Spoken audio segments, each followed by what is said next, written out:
BFM Bourse, vos placements, nos conseils sur BFM Business. Oui, on va parler des crypto-monnaies qui se démocratisent au point que certains CGP, certains conseillers en gestion de patrimoine commencent à adopter cet univers des crypto-actifs. On a réussi à trouver un CGP cryptophile. Si vous nous suivez à la radio, c'est avec BFM Business et aussi à la télévision, vous allez le découvrir, c'est Louis-Alexandre de Froissart. Bonjour Louis-Alexandre. Oui, bonjour Guillaume. Bienvenue, associé de Montaigne Conseil et Patrimoine. Vous nous venez de votre magnifique sud-ouest. Et vous êtes un cas atypique, peut-être un pionnier, diront certains. Vous êtes un conseiller en gestion de patrimoine, donc cryptophile. Vous les avez adoptés, les cryptos, dans votre offre, votre business. Qu'est-ce qui a cloché ? Qu'est-ce qui vous a poussé à les adopter, ces cryptoactifs, et pourquoi, fort de cette expérience, vous estimez aujourd'hui que les CGP ont tout intérêt à faire comme vous, c'est-à-dire à les adopter ? Alors, je suis tombé un peu dessus par accident en 2013-2014 dans différents articles, je comprenais pas tout. Et puis Gonzague Grandval, lors d'un Bordeaux FinTech, j'organisais un événement FinTech à Bordeaux, est venu nous expliquer ce que c'était que Bitcoin. Et puis il est revenu nous en reparler en 2016. Et j'ai mis du temps à comprendre ce qu'il s'agissait. Et j'ai compris que je ne comprendrais que si j'investissais. Donc en 2019, j'ai acheté mes premières fractions de Bitcoin et j'ai appris en achetant ces fractions. Puis je me suis dit que c'était un complément très intéressant pour nos clients dans les portefeuilles. Et lorsque les tensions inflationnistes sont arrivées, je me suis dit voilà, là nous avons un actif qui va venir en complément de l'or pour protéger les portefeuilles dans le cadre de cette inflation. Puis, peu à peu, je suis allé plus loin, j'ai commencé à découvrir la DeFi, donc la finance décentralisée. Et aujourd'hui, ce que nous mettons en place, c'est d'abord l'acquisition, la sécurisation, la déclaration fiscale et surtout la formation et l'information, parce que l'on apprend sans cesse dans ce milieu-là. Oui, et pour le coup, cet univers est très nouveau pour tous, même pour les meilleurs spécialistes. Tout ça a à peine 10 ans, et encore, vraiment pour ceux qui avaient investi au début, un peu plus peut-être, 10-12 ans, bon bref. Ouais. Enfin, ça reste très jeune, voilà, oui. Et tout le monde apprend à marcher en marchant. Vous-même, en tant que CGP, vous avez choisi d'assumer cette cryptophilie. D'ailleurs, vous communiquez beaucoup sur votre appétence aux cryptoactifs et sur la vision que vous en avez, la nécessité, à vos yeux, que les CGP peuvent trouver, l'utilité qu'ils peuvent trouver à intégrer cette offre aussi au service de leurs clients et des investisseurs. Sauf que pour les néophytes qu'on est tous, particuliers, dont je fais partie, professionnels dont vous faites partie, pour les néophytes, la gestion de patrimoine en intégrant les cryptos, ça reste assez opaque. Quels sont les moyens à disposition aujourd'hui pour y voir clair et parvenir à bâtir une offre en crypto alors que cet univers reste tout jeune et encore assez, alors non seulement évanescent mais en plus instable? Alors en fait, il y a deux manières de faire. Soit on le prend comme sous-jacent et à ce moment-là on va aller sur des produits ou des ETF, Millennium Capital par exemple, ou le fonds Tobam, ou alors les ETF par exemple Napoléon. Napoléon fait aussi un ETF là-dessus. Donc toute cette partie-là est assez intéressante parce que ça permet d'avoir un sous-jacent sans forcément aller investir directement dans le cryptoactif. Et puis après il y a le deuxième point, et c'est celui qui me passionne particulièrement, qui est d'aller directement sur les cryptos actifs comme Bitcoin, Ethereum, Tezos et d'autres. Et là, il est évident que ça va être plus complexe parce qu'il va falloir essayer de mieux comprendre ce dans quoi on investit et les problématiques vont être différentes puisqu'il va falloir des problématiques de sécurité, problématiques de définition juridique, de fiscalité et de transmission.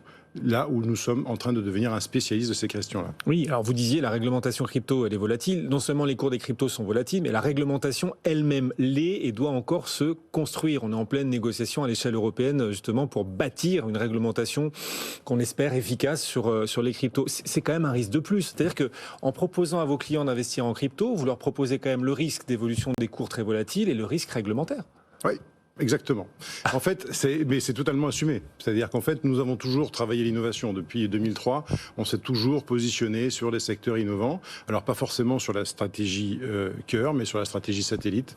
Et aujourd'hui, les crypto-actifs font partie de la stratégie satellite. On va dire qu'aujourd'hui, nos clients, sauf très très rares exceptions, dépassent rarement 2% de leur patrimoine en crypto. Donc nous pensons que sur 2% du patrimoine, dans un but de diversification, on peut tout à fait assumer ce risque, qui étant un risque de volatilité de l'actif, enfin volatilité à court terme, parce qu'en fait tous nos clients qui ont pris le temps d'investir sur plusieurs mois se retrouvent quand même plutôt tous en plus-value. Oui. Et après, effectivement, ce risque juridique, mais on prend le pari, comme on l'a fait sur le crowdlending en 2013, de dire que cette réglementation, on s'adaptera et on fera avec. On s'est rencontrés en 2016 sur le sujet du crowdlending, rappelez-vous Guillaume, et bien finalement, ça nous a donné raison. C'est vrai qu'à l'époque, le parallèle est intéressant. En tout cas, à l'époque, en effet, il y a une grosse dizaine d'années. À l'époque, Arnaud Montebourg, d'ailleurs, était à Bercy. C'est lui qui a porté, d'ailleurs, le financement participatif, le crowdfunding, le crowdlending sur les fonds baptismaux en France. Oui. À l'époque, c'était lui. Et voilà, il y avait un doute, en effet, sur la bienveillance, la plus ou moins grande bienveillance de la réglementation vis-à-vis de ce nouveau type d'investissement. Vous estimez qu'on en est là, qu'on est dans le même type de problématique aujourd'hui vis-à-vis des cryptoactifs? Je pense qu'on est à peu près dans le même agenda. Par contre, les enjeux sont beaucoup plus lourds. C'est-à-dire qu'aujourd'hui, on pouvait encore réguler le crowdlending, on pouvait faire des partenariats entre les banques, les établissements financiers et les intervenants comme United Credit, par exemple, ou October. Dans les cryptoactifs, aujourd'hui, autant aux États-Unis, c'est vu comme des partenariats potentiels et un partage de valeur très intéressant, autant en Europe, c'est vu comme un peu l'ennemi à abattre. Et c'est bien dommage parce qu'à mon avis, il y a beaucoup plus de choses à faire qui pourraient tirer tout le monde vers le haut. En tout cas, c'est notre pari. Oui, un gérant qui a des pieds des deux côtés de l'Atlantique nous disait, en Europe, si j'investis en crypto, on me demande de le justifier. Aux États-Unis, désormais, si je n'investis pas en crypto, on me demande aussi de le justifier. Voilà, on en est là. Il y a un exemple très simple pour gérer de la trésorerie dans un fonds. On pourrait imaginer qu'on mette des stablecoins avec des stratégies de staking toutes simples qui permettraient, sur une petite partie de la liquidité, d'aller apporter un rendement sans prendre un risque énorme. Bon, c'est facile à mettre en place tout ça. Quand on est conseiller en gestion de patrimoine, c'est facile à porter tout ça? Alors, de toute façon, c'est une conviction. Donc toute conviction nécessite beaucoup d'énergie pour le porter. Et nous, on a besoin de ça. On a besoin de challenge. On est des hommes de challenge. On n'est pas entrepreneurs si on n'a pas de challenge.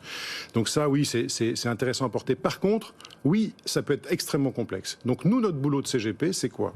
C'est d'aller trouver le moyen le plus simple pour investir et demain faire du rendement sur les cryptoactifs. C'est ça notre mission, rendre les choses simples. Parce que nous, on n'a pas fait le pari des fonds, on a fait le pari d'amener nos clients à investir et à comprendre. Avec quel argument principal pour convaincre les clients d'investir en crypto? Alors déjà, on n'est pas allé forcer les gens à le faire. On leur a dit, on sait faire. Et on a une cinquantaine qui sont venus vers nous. Soit des clients en direct, soit des gens qui nous ont vus sur LinkedIn et qui ont dit « Ah, ça m'intéresse, si quelqu'un sait faire, eh bien ça m'intéresse ». Et du coup, ils nous ont contactés. Donc on a eu tant des clients de notre portefeuille, et tous âges, puisqu'on a quand même quelqu'un de 75 ans qui nous a souscrit un abonnement et qui veut faire ses transactions lui-même. Oui. Et c'est ça qui est intéressant. Incroyable. Et de l'autre côté, on a des gens qui sont venus de l'extérieur, et on a même d'autres types de personnes qui sont des crypto-millionnaires, je dirais, des gens qui ont fait fortune dans la crypto et qui cherchent un CGP qui a cette double compétence. Cette compétence crypto et gestion de patrimoine. Une anecdote à mettre en avant justement dans cet univers crypto que vous suivez avec beaucoup de gourmandise, d'intérêt aussi, et en tant que professionnel conseiller en gestion de patrimoine, il y a comme ça une anecdote ou un chiffre qu'on peut mettre en avant? Ah oui, en fait, quelques anecdotes toutes simples. Vous avez remarqué que ma cravate est orange Bitcoin. Bravo Irène Méoni qui a trouvé justement le petit challenge qu'il y avait. Vous savez qu'il y a des gens qui ont acheté une Aston Martin avec des cryptos, puisqu'en Belgique, il y a un concessionnaire qui ne vend que des voitures en crypto. Et puis retenez un chiffre, 4%. 4%, c'est quoi? 4%, c'est l'écart type qu'on va retrouver sur le Bitcoin. Donc en fait, le Bitcoin est volatile, oui, mais plus on avance, moins le Bitcoin est volatile. Et ça, c'est quelque chose qu'il faut retenir. Ça veut dire quoi un écart type de 4%? Ça veut dire par rapport à la moyenne, globalement, sur une durée donnée, eh bien, on est dans un canal plus 4, moins 4 au-dessus de cette moyenne-là, sur une longue durée. J'ai pas dit sur une journée, puisqu'on sait très bien que Bitcoin a été capable de faire plus 10, plus 15, moins 20, moins 30 dans une journée. On en prend note et on peut par exemple investir tous les jours de manière très simple là-dessus. Louis de Froissart, associé de Montaigne Conseil et Patrimoine, qui viendra nous rendre visite de temps en temps, un CGP cryptophile, donc sur BFM Business, un récent converti en tout cas. Et c'est très intéressant de recueillir vos témoignages. Merci beaucoup d'être passé nous voir. Merci Guillaume. À très bientôt et bon retour. 16h51, le CAC 40, on revient à la finance traditionnelle. Le CAC 40 recule de 2,4%, 6488 points à l'instant.